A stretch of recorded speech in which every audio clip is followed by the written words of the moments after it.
তোমাদের কি physics সিকিউতে marks কম আসতেছে? তোমরা কি ফিজিক্সের ফর্মুলার সাথে কোশ্চেনগুলো রিলেট করতে পারতেছো না? তোমাদের জন্য ৩টা টিপস। নাম্বার 1, ফর্মুলা বুঝে পড়া। তোমাদের বইয়ে অসংখ্য ফর্মুলা, তাই না? ফর্মুলাগুলা আসলে ফিজিক্যালি কি মিন করে সেটা আসলে বুঝার চেষ্টা করবা। ঠিক আছে? কিভাবে বুঝবা? তোমরা স্যারকে বলবা যে, "স্যার এই ফর্মুলাটা আসলে ফিজিক্যাল একটা উদাহরণ দিয়ে আমাকে বুঝাই দেন।" ঠিক আছে? এবং ওই যে ফর্মুলাটা পড়লা, স্যারকে বলবা যে, "ওই যে ফর্মুলাটা পড়াইলেন, স্যার এই ফর্মুলা দিয়ে কতভাবে প্রশ্ন ঘুরাইতে পারে?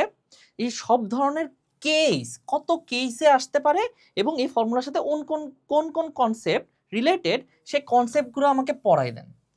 ঠিক আছে? তোমার একটা টপিকের আন্ডারে তুমি যে বল পড়তেছো বা কাজ পড়তেছো, ওই কাজের যে ফর্মুলাগুলো আছে, সেগুলা কি ভাবে আসতে পারে এবং কোন কনসেপ্ট দিয়ে ঘুরাই দিতে পারে, এগুলো যখন তুমি ওইটা পড়ার সময় জেনে রাখবা, তাহলে তোমার প্রিপারেশনের অর্ধেক ডান হয়ে যাবে। ঠিক আছে? এটা তোমার স্যারের কাছ থেকে তোমার আদায় করে নেওয়ার দায়িত্ব। নাম্বার 2, এই যে কেসগুলান, একটা ফর্মুলা দিয়ে কোন টাইপের কোন কেসে কোয়েশ্চেন আসতে পারে, এগুলো যে তুমি করলা, এগুলো তুমি সুন্দর করে নোট করে রাখবা। এবং নোট করার ফলে তুমি কি করবা? জাস্ট পড়ে তুমি যদি স্যারের কাছে পড়ো, ওটা তোমার নোট খাতায় রয়ে যাবে। কিন্তু তুমি এটা নিজে আবার নোট করে একটা ছোট করে সামারি করার চেষ্টা করবা। কেন? জাস্ট লাস্ট মোমেন্ট রিভিশনের কারণে। কারণ পরীক্ষার আগের রাত্রে তুমি তোমার ওই পুরা খাতাটা একবার চোখ বুলাইতে পারবা না। তুমি যদি একটা রিভিশন ম্যাটেরিয়াল আলাদা করে তৈরি করো লাস্ট মোমেন্ট রিভিশনের জন্য, প্রত্যেকটা পরীক্ষায় তোমাকে ওই ম্যাটেরিয়ালটাতে হেল্প করবে জাস্ট ফিউ মিনিটসের মধ্যে একটা চ্যাপ্টার থেকে কি কোয়েশ্চেন আসতে পারে, কি টাইপের ফর্মুলা ঘুরাইতে পারে, সেগুলো দেখে নেওয়ার জন্য। ঠিক আছে?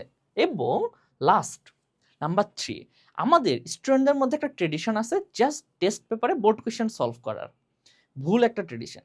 তুমি যদি আমি যেটা বললাম যে প্রথমে কেস ওয়াইজ যে ফর্মুলাগুলান আছে, এগুলো যদি প্র্যাকটিস করো বা করতে চাও, তোমার টেস্ট পরীক্ষার পাশাপাশি তোমাকে একটা গাণিতিক পদার্থবিজ্ঞান বই থেকে যদি তুমি টাইপ ওয়াইজ সব ধরনের কনসেপচুয়াল ম্যাথগুলো সলভ করতে পারো, তোমার ওই চ্যাপ্টারের আর কিছুই বাকি থাকবে না। ওই চ্যাপ্টারের ম্যাথগুলোর প্রতি তোমার একটা স্ট্রং কনফিডেন্ট গেইন হবে। ঠিক আছে? তাহলে এই ৩টা তুমি প্রসেস ফলো করে দেখো। আশা করি সিকিউতে বেস্ট নাম্বার পাবা। ধন্যবাদ সবাইকে।